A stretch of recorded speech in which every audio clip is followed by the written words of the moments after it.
Olá, amigos e amigas.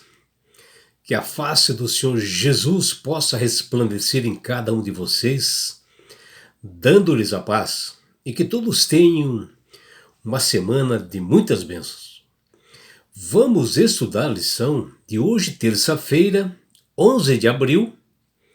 A lição 3, ela tem como título Uma História de Graça. A lição de hoje, ela está baseada no livro de Apocalipse, no capítulo 13, versículo 8, e no livro de 1 Pedro, capítulo 1, versículos 18 a 20. E aqui, esses versos aqui nos ensinam sobre o plano de salvação.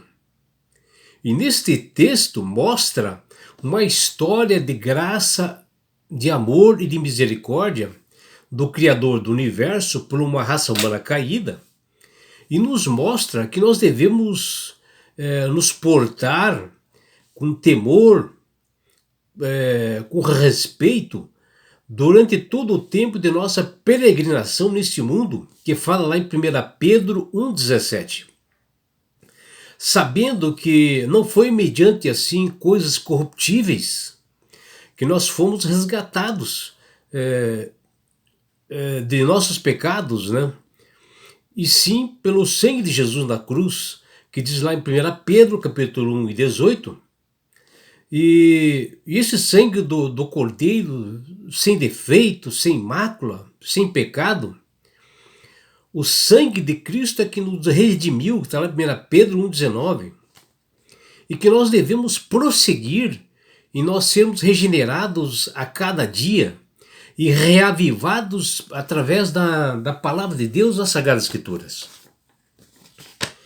E a mensagem que nós vemos aqui, que ela é proclamada por um anjo voando pelo meio do céu, ali é o Evangelho eterno que fala em Apocalipse 14, versículos 6 e 7. É o mesmo Evangelho que foi anunciado lá no Éden para Adão e Eva, quando Deus disse à serpente: porém inimizade entre ti e a mulher, entre a tua semente e a sua semente, esta ferirá a cabeça, e tu lhe ferirás o calcanhar, que está lá em Gênesis, capítulo 3, versículo 15. E aí está a primeira promessa de Deus, de que viria um Salvador que se ergueria no campo de batalha espiritual para contestar o poder de Satanás e prevalecer-se contra ele. Deus ali estava falando aos quatro ventos que a humanidade seria salva pela graça do seu Filho Jesus, e assim é o Evangelho eterno. Nada mais do que ter fé no Filho de Deus, fazer dele o nosso Salvador e Senhor das nossas vidas, e que nós possamos respeitar os seus estatutos e mandamentos do Criador, né? E saber de que haverá um juízo final. E a expressão do Evangelho eterno de Apocalipse 14, 6 fala do presente, do passado e do futuro. Quando Deus criou o homem com inteligência e a capacidade de escolher, de ter o livre-arbítrio, né? Ter opinião própria, os seres criados tinham a capacidade de se rebelar ou não. Eles tinham o direito de fazer escolhas morais. E Deus fez previsões que o ser humano faria, né, escolhas erradas, pois estavam no meio de um grande conflito entre o bem e o mal. E isso é um dos resultados do livre-arbítrio, né? E é um amor de Deus para com isso. E uma vez que suas criaturas tinham capacidade de escolhas, elas tinham a capacidade de se rebelarem também contra a amorosa natureza divina. Uma escolha que o ser humano faz e que até hoje também ele pode fazer, sabendo que o inimigo de Deus não quer ver ninguém feliz. E assim, sempre procurando dificultar que o Evangelho eterno se espalhasse pelo mundo. As três mensagens angélicas são uma história de graça, amor, são a história do grande Salvador Jesus, aquele que saiu do seu trono de paz no céu, nos amou tanto que ele preferiu experimentar o inferno do que perder um de nós. Isto sim é um amor sem igual, ilimitado, insondável, imortal, infinito, mostrado pelo Filho de Deus, que veio aqui pagar os nossos pecados, dando a sua vida por nós. Esse plano de salvação foi planejado e estabelecido antes da fundação do mundo, antes que Adão e Eva se rebelassem. O apóstolo Pedro, em 1 Pedro capítulo 1, versículos 18 a 20, nos diz palavras bastante esclarecedoras. Olha o que ele diz: sabendo que não foi com coisas corruptíveis, com prata ou ouro, que fostes resgatados da vossa maneira vã de viver, que por tradição dos vossos pais, mas com o precioso sangue de Cristo, como de um candeeiro imaculado e incontaminado, o qual, na verdade, em outro tempo, foi conhecido ainda antes da fundação do mundo, manifestado nesses últimos tempos, por amor de vós. Está lá em 1 Pedro, capítulo 1, versículos 18 a 20. Amigos, o que nós vemos nesse texto é que o Evangelho eterno, onde nós só somos salvos pela graça de Jesus, e que Deus, através de Apocalipse 14, 6, quer que nós venhamos a proclamar o Evangelho pelo mundo, dar mensagem de esperança. E esse texto acima nos leva a uma reflexão, onde nós podemos perguntar: quanto vale a nossa vida? Qual o valor da nossa vida para Deus? Bom, muitas pessoas não se sentem assim valorizadas, né? Ou não valorizam também o próximo. Mas assim que nós orçamos, assim como nós orçamos para saber o valor real assim de uma coisa, de um objeto, do equipamento, o preço que o fabricante dá a este objeto é o mesmo que nós devemos fazer para saber o valor de uma pessoa, que só o Deus Criador poderá dar esse valor correto. E em 1 Pedro, capítulo 1, versículo 18 a 20, nos diz que é impossível saber o valor real de uma vida, ou fazer um cálculo tentando saber com base na prata e no ouro. E também nos diz que este valor pode ser conseguido por barganhas, ou que nós podemos valorizar menos. E sabem por quê, meus amigos? Porque eu e você valemos o sangue de Cristo derramado na cruz do Calvário.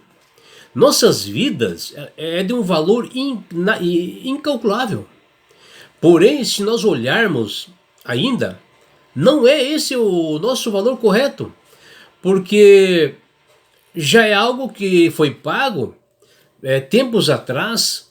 Portanto, esse é o nosso valor real de hoje, né? Vamos esse verso em 1 Pedro 1, 18, 20, nos diz e nos iguala como os seres humanos, onde o valor pago pela nossa vida é o mesmo valor pago, por exemplo, de João Batista, o mesmo valor pago por Paulo, o apóstolo Paulo, talvez o discípulo amado João, de Moisés, de Daniel e muitos outros. Saibam, somos todos valorosos aos olhos do Senhor Deus. O valor de uma pessoa que conhece a verdade, ela é igual de um ateu ou um descrente para Deus, ou seja, até um criminoso tem o mesmo valor. E assim Deus nos cobra diante dele com o mesmo valor, ou no mesmo nível, né? Todos têm o mesmo valor diante de Deus. Valor iguais, e ninguém é maior do que ninguém, ou ninguém é menor do que ninguém. A grande diferença que existe é como nós reagimos a este amor de Deus. Aceitamos ou não aceitamos, vivendo assim de forma independente de Deus. Deus dá esse livre-arbítrio para as pessoas decidirem. E todos nós somos especiais para Deus. Valor diante de Deus porque valemos o sangue do Filho dele. Porque não foi por meio assim de coisas perecíveis, como prata e ouro, que nós fomos redimidos. Diz lá, 1 Pedro, capítulo 1, versículo 18 a 20. O plano da nossa redenção não foi um pensamento posterior formulado por Deus após a queda de Adão e Eva. E sim foi a revelação do mistério guardado em silêncio nos tempos eternos, antes da fundação do mundo, que diz lá Romanos 16, 25. Foi um desdobramento, dos princípios que desde os séculos da eternidade tem sido o fundamento do trono de Deus. Saiba que você, meu amigo, minha amiga, conforme está lá em Apocalipse, a Roma papal, ela reassumirá o controle do poder civil e religioso nos fins dos tempos, e ele revelará ao mundo um discurso de falsos enganos que atrairá multidões justamente e não vão dar o valor que você realmente merece. Aqueles cujos nomes foram escritos no livro da vida, aqueles cujos nomes não foram escritos no livro da vida do Cordeiro, que foi morto desde a fundação do mundo, que fala ali em Apocalipse 13, 8. Pessoas que não aceitaram Jesus como Salvador, não valorizaram as suas vidas pelo sangue que foi dado por eles na cruz do Calvário, e rejeitaram o reino eterno.